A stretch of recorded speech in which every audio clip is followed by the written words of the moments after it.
بسم اللہ الرحمن الرحیم۔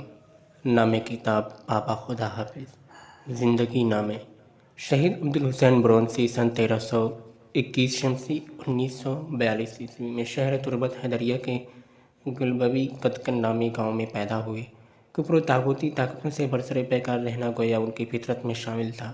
آپ چوتھی کلاس میں تھے جب ایک ٹیچر کے نازیبا رویہ اور اسکول کے برے ماحول کی وجہ سے اسکول کو خیر آباد کہا۔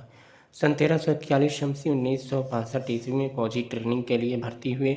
دین کی پابندی کی وجہ سے وہاں فوجی افسروں کے ظلم و ستم کا شکار ہوتے رہے۔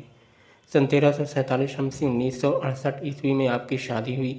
آپ نے اس کے لیے ایک مذہبی اور علم دوست خاندان کا انتخاب کیا اور یہیں سے ظالم و جابر حکومت کے خلاف آپ کی سرگرمیوں میں ایک نیا موڑ آیا اور آپ کی حکومت مخالف سرگرمیاں اپنے عروج پر پہنچ گئیں۔ شاہی نظام کے خاتمے، زمینداری جیسے حربوں کے خلاف احتجاج کرتے ہوئے آپ نے مقدس شہر مشہد کا رخ کیا۔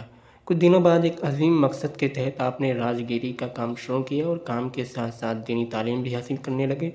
شاہ مخالف سرگرمیوں میں اضافہ، بار بار جیل جانا، ساواک کے شکنجوں اور پھر اسلامی انقلاب کی کامیابی اور سپاہ پاسداران میں شمولیت نے آپ کو مزید دینی تعلیم سے باز رکھا۔ ایران عراق جنگ شروع ہوتے ہی آپ محاذ جنگ پر روانہ ہو گئے۔ یہ دور آپ کی زندگی کا سنہرا دور ہے۔ اپنی قابلیت اور بہادری کے سوا محاذ جنگ پر آپ مختلف عہدوں پر خدمات انجام دیتے رہے۔ آپ کی آخری ذمہ داری جواد الائمہ کی 18ویں بریگیڈ کی کمانڈری ہے۔ بدر آپریشن میں اپنی شجاعت اور تدبر کا جوہر دکھاتے ہوئے آخرکار 23 اسفند ماہ سن 1363 شمسی 13 مارچ 1985 کو آپ نے شربت شہادت نوش کیا۔ آپ کی دلی خواہش کے مطابق آپ کا جنازہ لاپتہ ہو جاتا ہے۔